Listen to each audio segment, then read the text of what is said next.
오늘 예수님의 복된 부활의 날입니다. 우리 인생들을 죽음에서, 사망에서, 저주에서, 지옥에서, 마귀에게서 해방시키기 위해서, 구원하시기 위해서 예수님 부활하신 이 복된 날입니다. 이 예수님 부활하신 복된 부활의 날 주일에 사도행전 3장을 살펴보겠습니다. 사도행전 3장에는 날 때부터 안전병이 된 거지가 나옵니다. 거지 생활할 수밖에 없어요. 날 때부터 안전병이 일어나가지고 기형아로 태어나서 기형적인 인생을 살고 일반적인 올바른 인생을 살라 해도 너무나 힘들기 때문에 안전병이 상태가 너무 심하기 때문에 그는 생활하는 것이 아니라 생존의 삶을 살았고 연명하는 삶을 살았습니다. 이 사람에게도 일어난 기적에 대해서 오늘 하나님 말씀 바이블 스터디를 하는데 하나님 말씀 참고해 보겠습니다. 구약 성경에 보면은 하나님께서 우주 만물을 만드시고 에덴이라는 곳에 하나님께서 첫사람 아담을 만들어서 거기 두셨어요.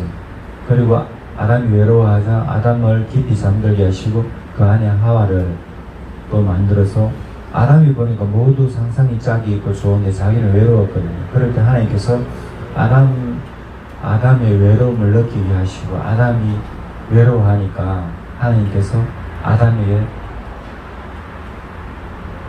반려자, 사랑하는 사람을 허락했어요. 그래서 아담이 오 뷰티풀 베리굿 하면서 하나님 감사합니다 하면서 그 아내와 살게 되었는데 하나님께서 에덴 동산에 모든 축복을 주셨지만 모든恩宠을 베풀어 주셨지만 아담은 하나님 말씀을 지키고자 했지만 그 아내가 마귀의 거기서 비심을 당한 거예요. 너가 하나님처럼 된다. 너가 하나님 같은 존재인데 말하고 하나님 있노? 하나님 말라 숨기노? 너가 인생은 너가 계획해라. 너가 인생은 너가 짜라. 너가 계획하고 너가 인생을 행복하게 꾸려나가면 되지. 하나님 그따위 거 필요 없다. 하나님 필요 없다니까.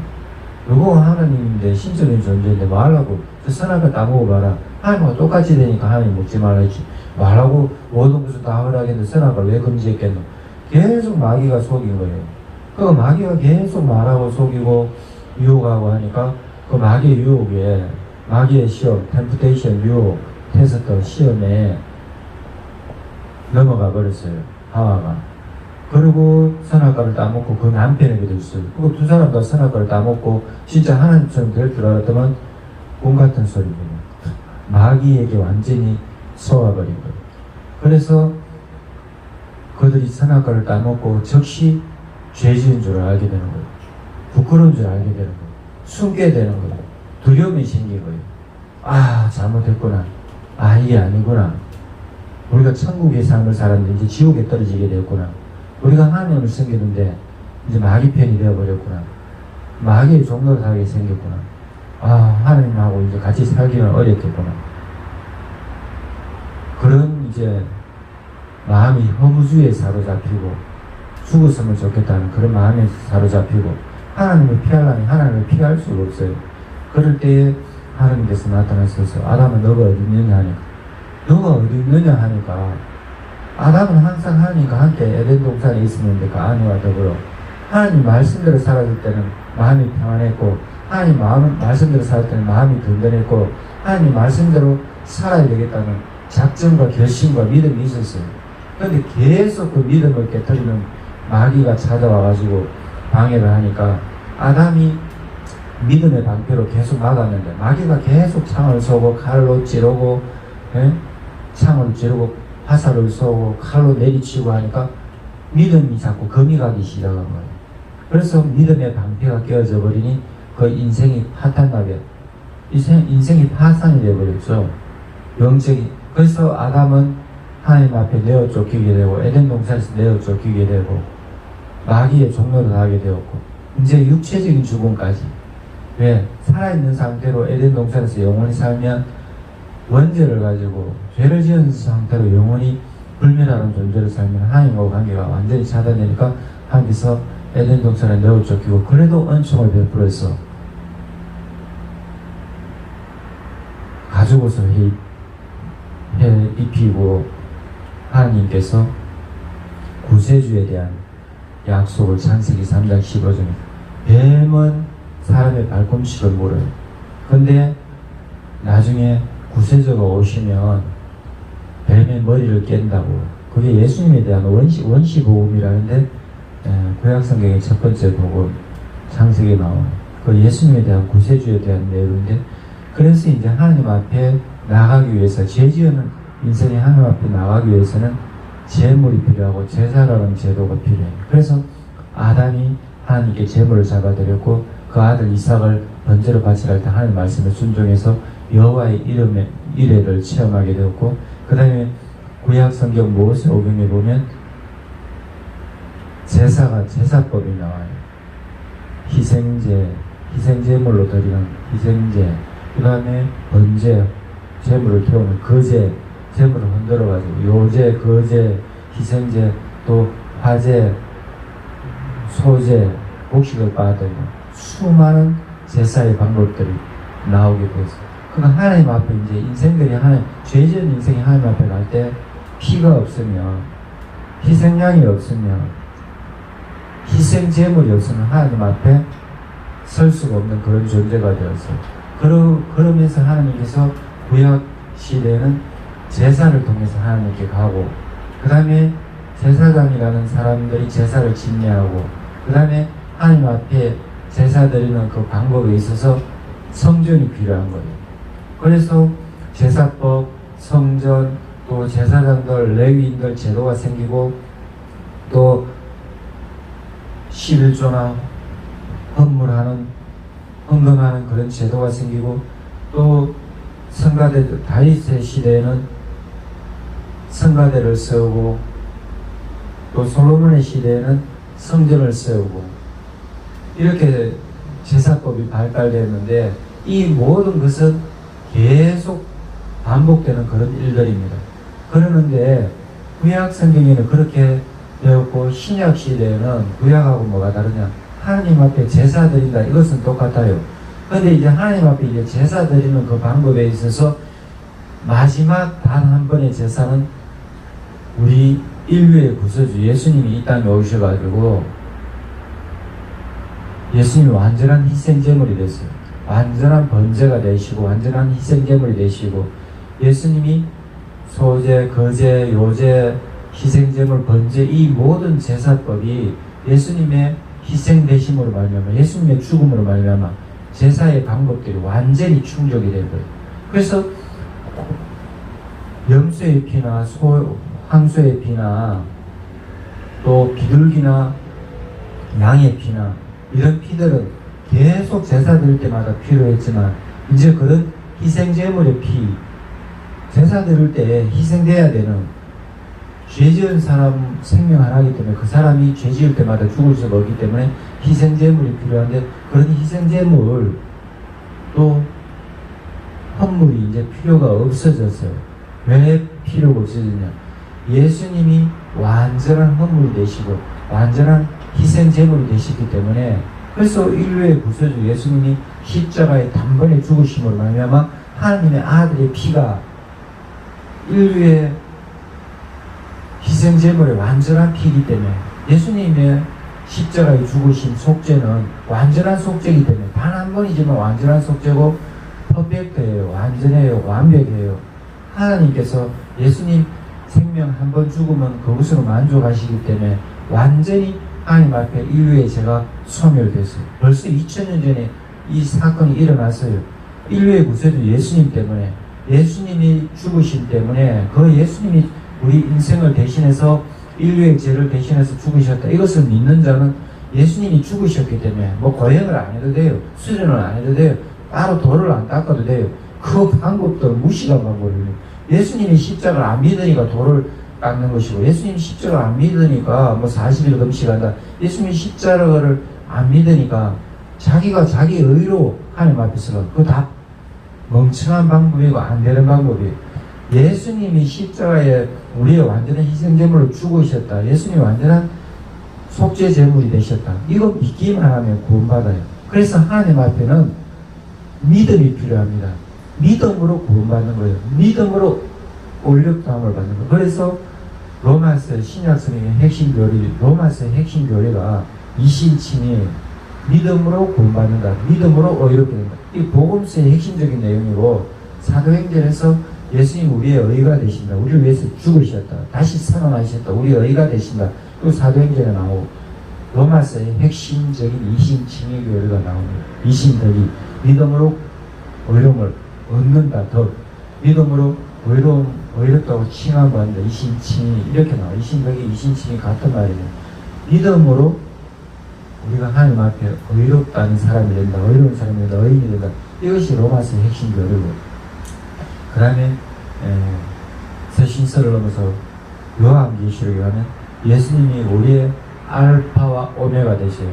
그래서 예수님 요한계시록 5장에 보면은 인류를 심판할 때 마귀를 심판하고 아담이 범죄한 이 인생들이 발딛고 사는 이 지구가 인생들의 터전이 심판당할 때에 왜 마귀에게 넘어가 있기 때문에 또 마귀가 심판당할 때 또 하나님을 믿지 않는 사람들이 심판당할 때 그 심판하는 그 책을 펼칠 사람이 없는 거예요. 인을 뗄 사람이 없는 거예요. 심판의 책이 펼쳐져야 되는데 구원받는 사람들은 구원의 책이고 심판받는 사람은 심판의 책인데 하나님 앞에 그 책이 펼쳐지지 않을 때 어린 양 예수님이 그 인을 떼시는 거예요.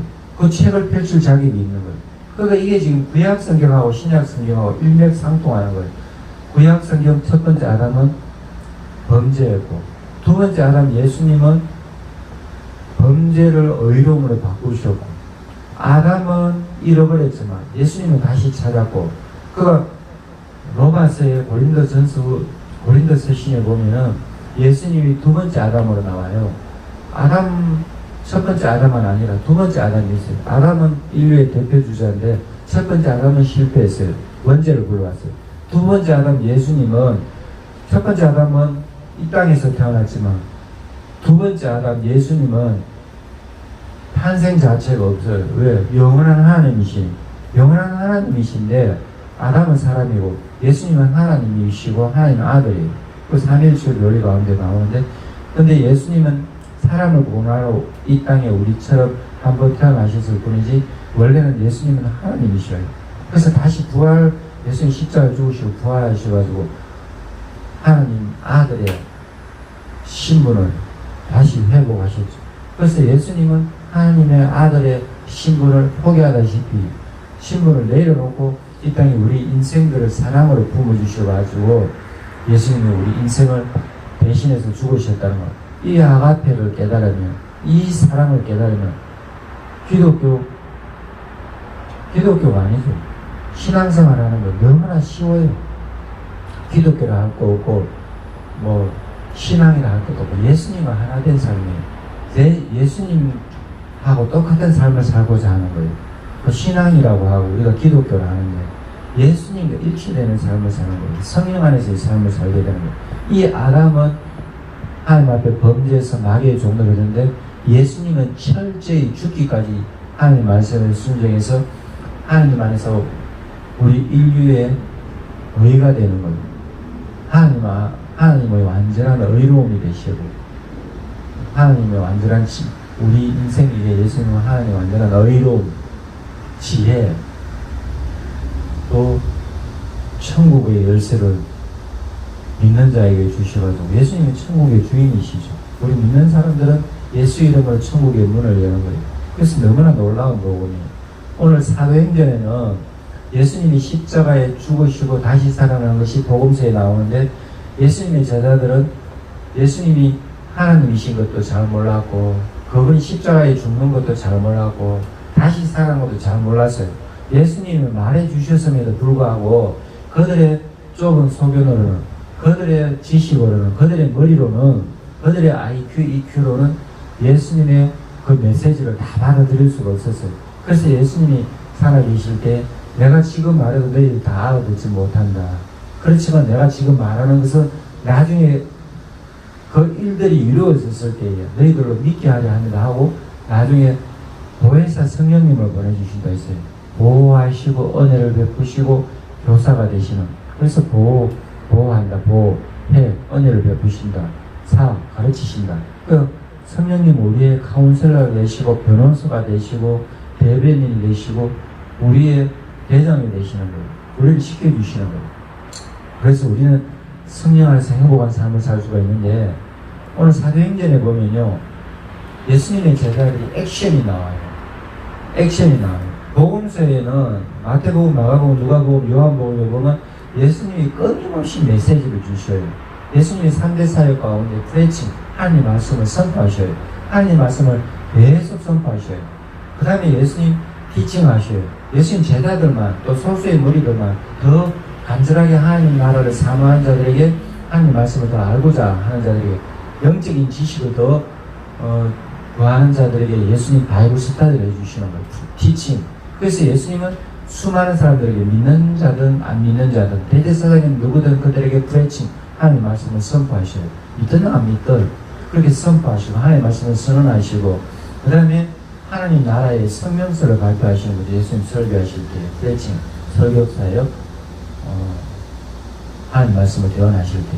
그 다음에 티칭은 예수님 제자들 가르치는 사역이고, 니고데모에 가르치고 수가성 여인에게 가르치고 예수님 제자들이 가르치고, 심지어 율법학자들 변론할 때도 예수님 가르치셔요. 근데 그들은 예수님의 가르침을 받아들이지 않죠. 변론하는 자들, 마귀의 종로를 하는 자들이기, 영적으로 둔감한 자들이기, 영적인 눈과 귀가 다 막힌 자들이기, 그래도 예수님 그들에게도 하나님 말씀을 티칭 가르쳐 주셨어요.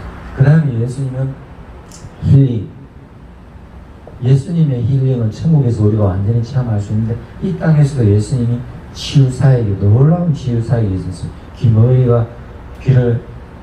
귀머거리가 귀가 나와가지고 듣게 되고, 소경이 눈을 떠서 보게 되고, 오늘 여기 성전에 날 때부터 안전병이 된 40년 넘은 이 사람도 낫게 되는 거예요. 예수의 이름으로. 베드로와 요한을 통해서. 그리고 예수님 수많은 사람들 치유해 주셨어요. 그래서 문둥병자가 치유되고, 죽었다가 살아나고, 과거의 아들이 살아나고, 나사로가 죽었다가 살아나고, 야이로 12살 딸이 살아나고. 그러니까 예수님은 완전히 회복시키는 힐링을 하시는 분이에요. 이 예수님 3대 사역, 티칭, 프레칭, 힐링 우리는 해야 돼요. 하나님 말씀 듣든지 안 듣든지, 길거리 전도도 하고 방송 설교도 하고 계속 하나님 말씀을 전해야 돼요. 전도주로도 주고, 미션 서클을 세워서, 신학교를 세워서, 미션 서클을 세워서, 또 수많은 하나님 말씀을 신구역 하나님 말씀을 듣든지 안 듣든지 전해야 돼요. 때를 듣든지 못 듣든지 선포해요. 이것이 프레칭이고, 티칭은 꾸준하게 배우고자 하는 사람, 교회의 중직자들, 교회에 나오는 사람들에게 세례를 주고, 신앙의 교리 고백을 하게 하고, 소회리 문답을 하게 하고, 그러면서 그들을 신앙에 양육시킬 때 티칭, 하나님 말씀을 가르치는 거예요. 교육사, 하나님 말씀 부지런히 가르치는 거예요. 그 다음에 예수님의 이름으로 병자가 치유되는 거예요. 요즘에는 성령 충만한 사람들이 그만큼 없기 때문에 하나님의 은사를 따로 받은 성령의 사역자, 성령으로 치유하는 자들, 기도원님, 원장님든지 목사님든지 성령의 은사를 받은 사람들, 우리도 때로는 그렇게 사용해 주실 때도 있어요. 성령의 은사를 받으면, 예수님의 이름으로 기도하면 하나님께, 예수님의 이름으로 기도하면 하나님께서 낫게 해주시고, 지금도 있습니다. 성령의 은사는 치유가 지금도 일어나요. 자, 오늘 사도행전은 예수님의 제자들이 예수의 이름으로 간절히 기도하고 구하는 거예요. 예수님의 제자들이 열흘 동안 간절히 기도하고, 예수님이 하신 말씀을 생각하면서, 예수님의 프레칭, 예수님 어떤 말씀을 선포하시냐, 예수님 어떤 거 가르쳐 주시냐, 티칭, 예수님 어떤 치유사역을 하시냐, 예수님의 일대기를 구약성경에 빗대어 계속 연구하고, 토론하고, 상담하고, 기도하면서 찬양하고, 열흘 동안 간절하게 하나님께 기도한 거예요. 그러니까 오순절날 성령님이 오셨어요. 성령 강림, 오순절날 성령 강림으로 사도행전은 시작됩니다. 그 성령 강림, 성령으로 충만하게 받으니까 예수님이 내가 가는 것이 유익하다 했는데, 성령님이 오시면 너희들 은사를 받을 것이고, 나에 대해서 알게 되고 하나님의 뜻을 깨닫게 된다고. 예수님이 이제 성령 시대가 열리는 것을 예고해 주셨어요. 그래서 성령님이 이 땅에 오시니까 예수님의 제자들이 성령 충만해서 스데반 집사님 죽음도 무서워하죠. 예수님 제자들이 이제 담대해지는 거예요. 죽음을 두려워하지 않는 거예요. 뭐 전에는 예수님이 십자가에 죽으셔가지고 자기들 인생이 끝난 줄 알았어요. 왜냐하면 권력에 대한 욕망. 나는 예수님 로마 사람들 물리치면 나는 교육부 장관이 되겠다. 나는 통일부 장관이 되겠다. 나는 또 문화부 장관이 되겠다. 교육부 장관이 되겠다. 나는 국무총리가 되겠다. 이런 꿈들을 꾸고 있었거든요. 그래서 예수님 제자들이 막 다투는 게 나오잖아요. 복음서에 보면 네가 그냐 내가 그냐 나중에 내가 한 자리야 되겠다. 권력에 대한 욕망이 대단한 것이 사람이에요. 보편적인 욕망이에요. 그렇지만 예수님의 제자들이 성령 충만함을 받으니까 예수님의 이름 말고는 다른 권력을 추구하잖아요. 예수님의 이름이 완전한 권력이고 천국을 주고 예수님의 이름은 완전한 권력이 아니라 권세죠. 예수님의 이름은 행복한 권력, 행복한 권세예요. 많은 행복이에요. 하나님 뜻대로 하기 때문에. 그래서 예수님의 제자들이 권력에 대한 욕망도 다 잊어버리고 오로지 예수 전하는 것밖에 없어요. 예수가 그리스도다. 예수 믿어야 된다. 주 예수를 믿어라. 그냥 너가 예지를 구원받는 이게 사도행전의 핵심이에요. 예수는 그리스도라. 이게 사도행전의 핵심이에요. 그리스도의 예수 그리스도. 이게 핵심이에요. 구약 성경에 오실 메시아, 신약 성경에 오신 메시아, 복음서에는 예수 그리스도라는 것이 나오고 사도행전에는 그리스도 예수 그리스도 이것을 이제 예수님 복음서에 예수 그리스도라는 걸 증명하셨다. 그 제자들이 전하는 거예요. 예수 그리스도라고. 예수는 그리스도라고. 그거 믿어야 된다고. 이렇게 전하는 것이고, 그 다음에 교회가 세워지면서 이제 교리적인 가르침, 실생활적인 가르침, 이렇게 이중적으로 두 가지 면이 있어요. 교리적인 가르침이 항상 있어요. 이단들이 시비 걸고, 우상숭배하고 잘못된 문화가 있기 때문에. 그래서 그들에게 교리적인 부분에서 권면하는 것, 왜냐면 이거, 본론이 있어야 돼요. 텍스트, 본문이 있어야 되거든요. 그래서, 그거는 교리적인 부분에서 항상 먼저 말하고 실생활적인 면에서 말하는 것이 서신서의 특징입니다. 그리고 마지막에는 요한계시록이 나오는데 그래서 우리는 하나님에 대한 지식, 구약, 신구약 성경에 대해서 정통해야 돼요. 넘통해야 돼요. 하나님 말씀을 늘 사모해야 돼요. 그래서 하나님 말씀을 가지고 성경적으로 펴놓고 기도하지 무턱대고 기도하면 안 되고 SMS 무조건만 방탈 부리면서 무조건 안 가진 셈에서 기도하는 것이 중요한 게 아니라 하나님 뜻을 가지고 하나님 뜻을 분별하고 기도하는 것이 중요합니다. 그래서 하나님 말씀을 열심히 묵상하고 상고해야 되는데 오늘 여기 사도행전에 보면은 예수님의 제자들이 복음을 전하는데 유대인들에 대한 핍박들이 또 많아요. 그리고 또 이방인들이 또 핍박해요. 그런 내용들이 나오는데 사도행전 앞부분에는 유대인들의 핍박들이 대단합니다. 왜? 예수님이 이제 십자가에 죽으시고 부활하셨는데 이제 예수님 죽은 걸로만 알아요.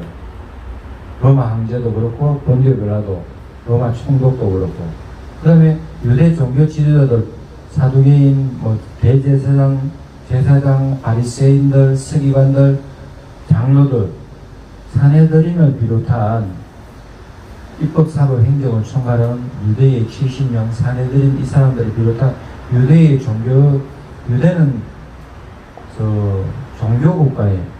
근데 종교가 그 정치하고 똑같아요. 실생활을 똑같이 통제해요. 그러는데 신정일치 국가인데 하나님 뜻으로 신정일치 되는 것이 아니라 종교가 정치, 경제 모든 것을 다 관할해버리는 그런 건데 대제사장이나 장로들, 서기관들 이 사람들 권력들이 대단해요. 그들이 곧 헌법이에요. 그러는데 그들에게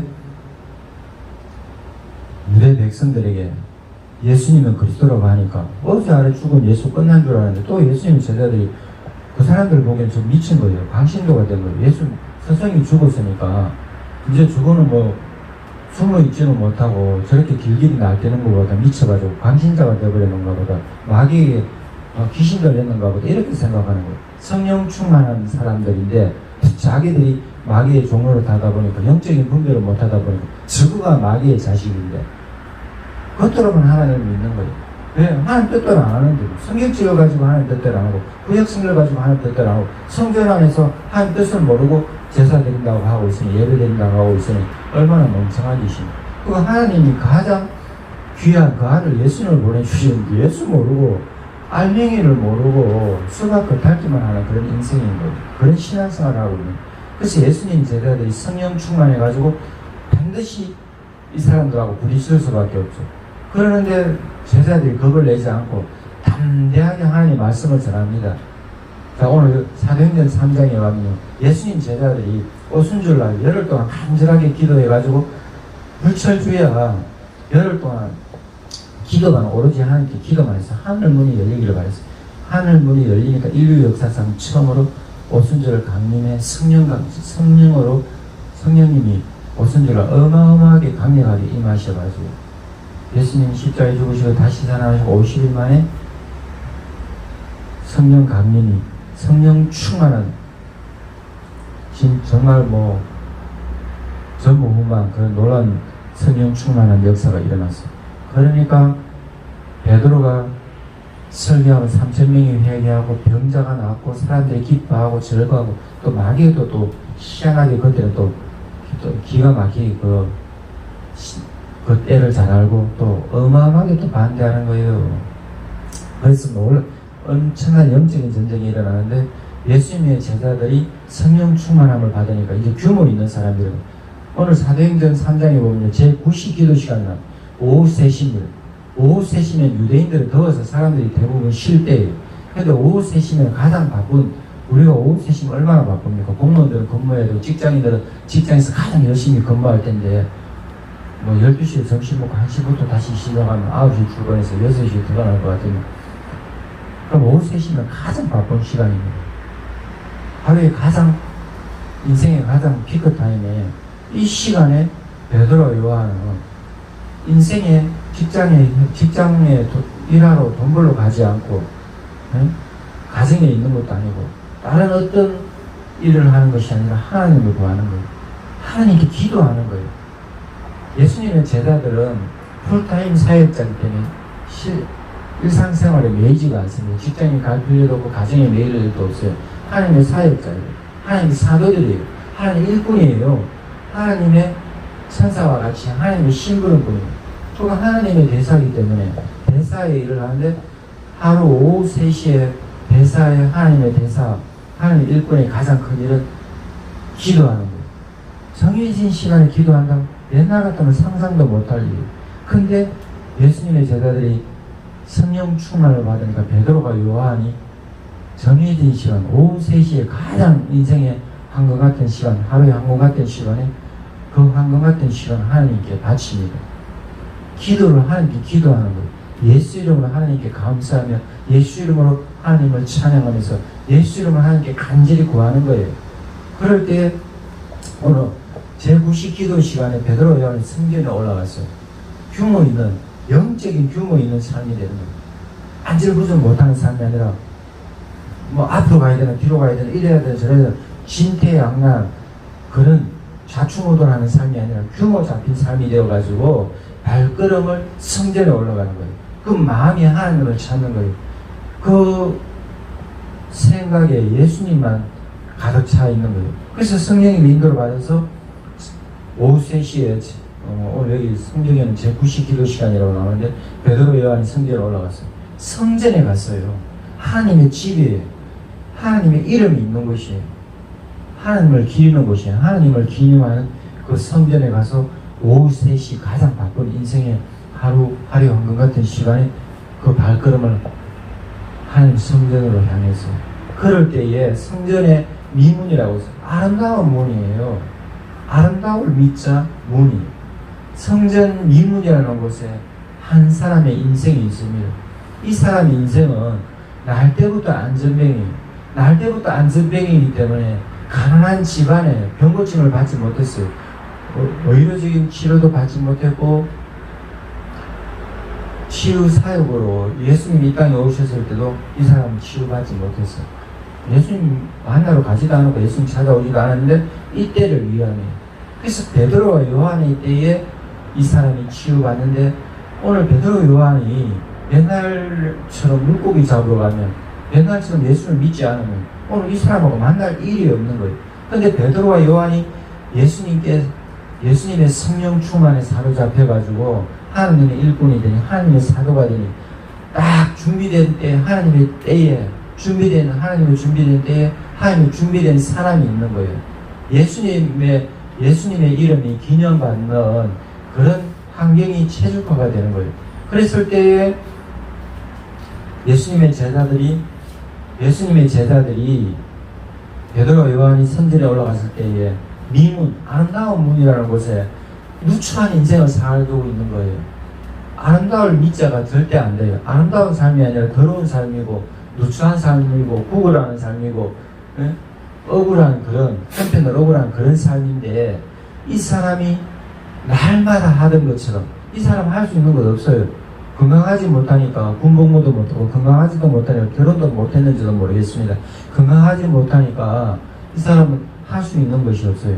그래서 연명하는 삶이에요. 생존이에요. 복지제도가 지금 기초수급처럼 주거급여가 나오는 것도 아니고, 연금이 나오는 것도 아니고, 기초수급이 되는 것도 아니고, 복지 혜택이 로마의 식민 지배를 받다 보니까 세금 내면 먹고 살게 돼 있는데, 일반 사람들도, 이 사람은 병자이기 때문에 더더구나 먹고 살기가 힘들어요. 이런 이 사람에게 구걸하는 것밖에 없어요. 그래서 사람들에게 동정심에 기대가지고, 사람들이 연민에게 돼가지고, 그 사람들이 연민을 베풀고 동정심을 가지려니 로마 식민 지배 생활하니까 로마의 지배를 받고 있으니까 맨날 로마의 군인들이 군합발 소리가 요란하죠. 맨날 로마의 마차 소리, 군병들 소리가 요란하니까 사람들 살아가는 게 불안한 거예요. 그럴 때 자기도 살기 힘든데 남을 잘 챙긴다, 이거 어렵거든요. 그럴 때 이 사람이 먹고 사는 게 너무나 힘든데, 이때 이 사람 또 하루의 생활을 살아야 되는 거예요. 다른 사람들이 이 사람을 데리고 와가지고, 들것에 데리고 와가지고 여기 앉혀놓는 거예요. 너무나 안전병이, 불구가 심하니까, 병이 심하니까 다른 사람들이 도움을 받아야 돼요.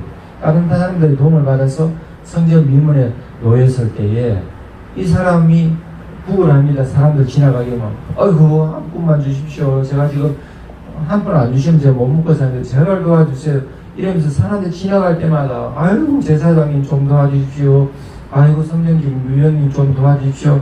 아이고 어르신 좀 도와주십시오. 젊은 청년 저 좀 도와주게나, 이러면서 지나가는 사람들에게 애달픈 소리로 구걸하는 거예요. 그랬을 때 오늘 베드로와 요한이 이 사람과 만나게 되죠. 3절에 그가 베드로와 요한이 성전에 들어가려 함을 보고 구걸하고, 베드로와 요한을 평범한 사람으로 알았어요. 돈 몇 푼 얻을 사람으로 알았어요. 그러니까 4절에 베드로와 요한과 더불어 주모가 이르되 우리를 보라 하니, 그가 그들에게 무엇을 얻을까에 바라보고는 베드로가 이르되 은과 금은 내게 없다. 내게 있는 이것을 너에게 준다. 나사렛 예수 그리스도 이름으로 일어나 걸어라. 나사렛 예수 그리스도 이름으로 일어나 걸어라 하고, 오른손을 잡아 일으키니 발과 발목이 곧 힘을 얻고 뛰어서서 걸으며 그들과 함께 성전에 들어가면서 걷기도 하고 뛰기도 하며 하나님을 찬송하니, 모든 백성이 그 걷는 것과 하나님을 찬송함을 보고 그가 본래 성전 미문에 앉아 구걸하던 사람인 줄 알고 그에게 일어나는 일로 인하여 심히 놀라며 기여기며 놀라더라. 이 사람이요, 40년 넘는 세월 동안 태어날 때부터 기형이었고, 태어날 때부터 불구였고, 태어날 때부터 병자였고, 태어날 때부터 안전병이었어요. 이 사람이 40년 넘는 인생 가운데 할 수 있는 것은 그저 연명하는 거예요. 그저 한 푼, 두 푼 얻어가지고 사람들 동정심에 기대가지고 사람들이 던져주는 그 동전 몇 푼으로 그거 모아서 겨우 생활하는 거예요. 입에 풀칠 겨우 하는 거예요. 죽지 못해 사는 거예요. 그럴 때 이 사람이 인생에 소망이 없었어요. 나사렛 예수라는 소리를 들어봤는지 모르겠습니다. 이 사람은. 그렇지만 나사렛 예수님이 직접 찾아오지도 않고 예수님께 직접 가지도 않았어요. 그 때가 아니에요. 지금이 하나님의 때예요. 그래서 베드로와 요한에게 치유의 기적이 일어나야 되기 때문에 예수님이 치유해 주시는데, 예수님 고쳐주시는데, 베드로와 요한, 예수님의 제자를 통해서 이 사람의 복음의 복음에 크게 기여하는 주제, 소재가 됐어요. 이 사람이. 복음의 레시피 중에 너무나 멋지게 선택된 사람인데, 이 사람이 천국의 요리를, 예수님이 천국의 잔치상을 열 때에 이 안전뱅이의 레시피가 너무나 하나님의 영광을 드리는 거예요. 베드로 요한이 주방장인데 너무나 멋진 셰프가 내가 사람들에게 요리해요. 사람들이 깜짝 놀라버렸어요. 이 레시피를 맛보고. 천국의 기적을 맛보는 사람들이 놀라서 없어. 도대체 이런 일이 어떻게 일어날 수가 있냐고. 근데 희한한 것은요, 로마 황제가 이 안전뱅이를 낳게 한 거 아니에요. 로마 황제 이름을 안전뱅이가 낳게 한 거 아니에요. 도메시안 황제, 또 네로 황제, 베스파시안, 어떤 황제도 이 사람의 병을 고쳐주지 못했어요. 근데 가이사도 고치지 못했고, 네로도 고치지 못하고, 또 본디오 빌라도 로마 총독도 고치지 못하고, 또 대제사장, 오늘 여기 대제사장 여기 뒷부분에 보면 나오죠. 4장에 보면은 관리들과 장로들과 서기관들이 예루살렘에 모이는데, 대제사장 안나바, 가야바, 요한, 알렉산더. 대제사장 안나바, 가야바, 요한, 알렉산더, 이 사람들이 예수님 죽이는데 혁혁한 공로를 세운 악독한 사람들인데, 영적으로 무지한 자들인데 성경 껍데기만 붙들고 있는 거예요. 대제사장 옷만 입고 허리에 의식을 하고 있는데, 이 사람들 이름으로도 이 병자가 낫잖아요. 어느 누구도 고치지 못해. 자기 인생도 자기 스스로 고치지 못했어요. 어떤 사람도 이 땅에서 자신의 문제를 해결하지 못할 때 예수님이 이 40년 된 안전뱅이를 고쳐주셨어요. 베드로와 요한을 통해서.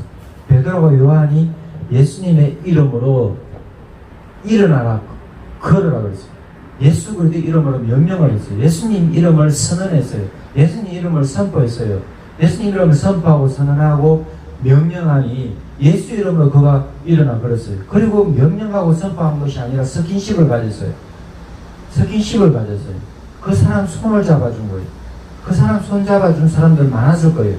근데 집에다 데려다 주기 위해서, 또 여기 구걸하는 현장에, 성전 유문에 구걸하는 현장에 두기 위해서만 손 잡아주지, 그 인생에 이렇게 해주는 손을 잡아준 사람 없었단 말이에요. 어느 누구도 못했어요. 예수님만 창조주로서, 구세주로서, 이 사람의 심판주로서, 이 사람의 구원과恩축을 베풀어 주신 거예요. 그래서 이 사람이 예수님의 이름이 선포되니까, 우리 인생에 예수님의 이름이 선포되면 기적이 일어납니다. 예수님의 나사렛 예수 그리스도의 이름이 우리 인생에 선포되면 우리는 일어나 걸을 수가 있습니다. 문제에서 일어나 걸을 수 있고, 저주에서, 질병에서, 죄악에서, 사단 마귀에서, 지옥 형벌에서 일어나 걸을 수가 있습니다. 모든 문제가 해결됩니다. 저주가 떠나갑니다. 질병이 치유가 됩니다. 나사렛 예수 이름으로 이런 기적이 일어납니다. 베드로 요한이 이 사람 오른손을 잡아서 이렇게 써요. 발과 발목에 힘이 들어가는 거예요. 아니, 이때까지 마비된 완전히 이제 새로운 신체로, 건강한 신체로 예수님의 부활의 치유의 기적이 이 사람에게 일어나는 거예요. 그래서 이 사람이 발에 힘을 얻고 발목에 힘을 얻고 뛰어서서 걸었고 성전에 들어갔어요. 아니, 눈으로만 성전에 들어갔지 성전에 들어가지 못했어요. 성전에 들어가야 되는 것이 우리 인생의 임무예요. 성전에서 하나님을 찬양해야 돼요. 하나님의 성호를 기념해야 돼요. 그런데 이 사람은 본질적인 원래 해야 되는 하나님을 찬양하는 일을 해야 됩니다. 그러면 이 사람은 먹고 살지를 못해요. 그러니까 바로 마음에는 성전으로 들어가고 싶었는지 몰라도 절대 마음먹은 대로 성전에 들어가지 못했는데, 그 인생의 기구한 사연 때문에, 구차한 사연 때문에, 질병 때문에, 안전병이라는 이 저주 때문에, 그랬는데 예수님의 치유의 기적이 일어나니까 이 사람이 이제 구걸할 필요가 없어요. 병이 나왔기 때문에. 안전병이가 다 해결이 되어버렸어요. 인생의 문제가 한 방에 다 해결됐어요. 그러니까 이 사람이 그렇게 소원했던, 그렇게 간절하게 바랐던 하나님의 성전에서 이기도 하고 걷기도 하고 찬양하면서 하나님의 소원을 찬양하니까 하나님께서 이 사람을 얼마나 기뻐하시는지, 복음에 이 사람이 그 당시에 되게 센세이셔널 선풍적인 인기를 끌었을 겁니다. 얼마나 많은 사람들이 이 사람을 죽은 나사로 보려고 한 것처럼 이 안전병이를 보려고 했는지 모르겠어요. 이 사람 이름을 기록할 수도 있었을 텐데 누가복음 사도행전을 기록한 의원 누가, 의사 누가는 이 사람 이름을 비밀로 시크릿 비밀로 감춰놨어요. 너무나 유명해가지고 칭송도 받았겠지만 엄청나게 핍박도 많이 받았을 것입니다. 예수님 믿는 사람들은 예수님을 칭송하지만 믿지 않는 사람들은 예수님을 얼마나 반대했어요. 마귀의 편에서. 이 사람이 이제 너무나 기뻐하고 즐거워하니까 이 사람 때문에 또 시비가 걸리는 부분이 있는데 그 뒷부분은 길게 얘기하냐면 이 사람이요 핵심적인 선풍적인 인기를 끌게 되는 거예요. 왜냐하면 모든 사람들이 알아요. 왜 하나님께서 이 사람을 택했냐, 왜 이 사람을 택했냐면 이 사람 날 때부터 안전병이고 성전에 들락날락 하는 사람들은, 성전에 오가는 사람들은 이 사람 모르는 사람이 없어요.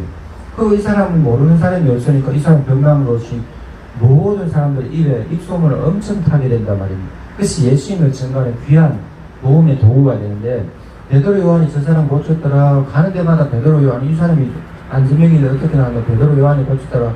어떻게 고쳐줬노? 예수 이름으로 일어나서 예수 이름을 선포하니까 주 예수 그리스도 이름으로 일어나 걸으라 하니까 나왔더라. 발과 발목 힘을 얻더라. 베드로 요한이 오른손 잡아 일으키니 성전 안에 뛰어 들어가서 뛰기도 하고 찬송하기도 하고 걸어가 다니면서 하나님을 칭송하더라. 이런 소문이 온데 퍼지니까 하나님의 영광이 드러나게 된 거죠. 그랬을 때 또 시비거리가 됩니다. 껍데기만 가지고 있는 수박 겉핥기만한 유대 종교 지도자들은 우리가 이런 기적을 행하는 예수님을 믿어야 되겠다 하는 것이 아니라 나사렛 예수는 이단이라 하고 그 제자들 다 이단이니까 나사렛 예수는 마귀고 그 제자들 다 마귀의 종로에 가는 사람이니까 나사렛 이단은 이 사상은 다 없애야 되는 거예요. 그러니까 이 사람이 완전히 눈에 가시가 되는 거예요. 죽이지도 못하고 살리지도 못하고 모든 사람 백성들이 보고 있어요. 그러니까 예수님 제자들 불러가지고 너가 어떻게 했냐 하니까 당신들이 아는 바 그대로다 하고 이제 복음을 전하는 거예요. 이 사람을 두고 복음을 전하는 놀라운 언층이 일어나는 거예요. 그 사람들은 복음을 들을 생각이 없거든요. 예수님 십자가에 죽었으니까 끝났다 하고 부활도 모르는데 이 사람들은 믿지도 않을 뿐더러 반대하는 자고 대적자인데 이 사람 때문에 다시 또 하나님께서 은혜를 베푸셔서 이 안전병이를 통해서 안전병이가 치유된 이 사건을 통해서 대제사장 이 사람들에게 성전 종교 지도자들에게 복음이 전거되는 이 사람 또 대적자가 되는 거예요. 희한하죠. 마귀는 끝까지 하나님은 반대로 지옥 형벌 받을 때까지 그 영적인 전쟁은 인류 역사의 종말일 때까지 계속 이어지는데 그러니까 이제 우리가 하나님 안에 성령 충만을 받으면 베드로와 요한처럼 규모 있는 사람이 됩니다. 아무리 바쁜 시간에도 정해진 시간에 하나님 성전에 올라가고 하나님 이름을 높이고 하나님 뜻을 구하는 거예요. 그래서 우리가 주 예수님의 이름으로 선포하면, 우리가 주 예수님의 이름을 선언하면, 우리가 주 예수의 이름으로 성령서를 발표하면, 주 예수님의 이름을 헌법처럼 발표하면 수많은 사람들이 그 법에 복종하는 거예요. 그럴 때 병자가 일어나고 사업에 문제가 걸리고 질병이 치유되고 사람들 마음에 답답했던 마음들이 걸걸하고 답답했던 마음들이 문제 해결을 받아서 용기가 생기고 할 수 있겠다, 다시 도전해보자 하고 믿음으로 나가게 되고 우리가 수많은 사람들을 영적으로 육적으로 살려주게 되는 큰 일꾼이 되는 겁니다. 그래서 우리로 말미암아 복음이 확산돼서 우리 언약의 교회, 우리 군유수 울산 언약의 이건희 목사님, 저 박정관 전사를 통해서 우리 군유수 울산을 통해서 또 유튜브 군유수 방송국 도서출판 군유를 통해서 이 울산 땅이 복음화 되고 이 민족, 한국이 민족 복음화 이루어지고 남북 한인 믿음 안에서 복음 안에서 통일돼서 이 마지막 때 딴 것까지 복음 전해지고 한국의 선교사들이 세계 만방에 나가서 5대학 6대지 200여 개의 나라에 나가서 이 나사렛 예수 이름을 선포해서 40년 동안 안전병이 같은 그런 인생들을 다 구원하는 그런 역사가 있기를 바랍니다. 여러분들 어려운 문제 있으시거들랑 기도하세요. 베드로 요한처럼 정해진 시간을 정해놓고 기도하시고 하나님을 구하고 예수님을 찾고 예수님을 구하고 예수님에게 문을 두드리면 하나님이 응답해 주십니다. 주 예수 이름으로 응답해 주십니다. 우리 모든 문제가 예수님 안에서 해결됩니다. 우리 날마다 예수님 안에서 행복한 삶을 살게 됩니다. 할렐루야.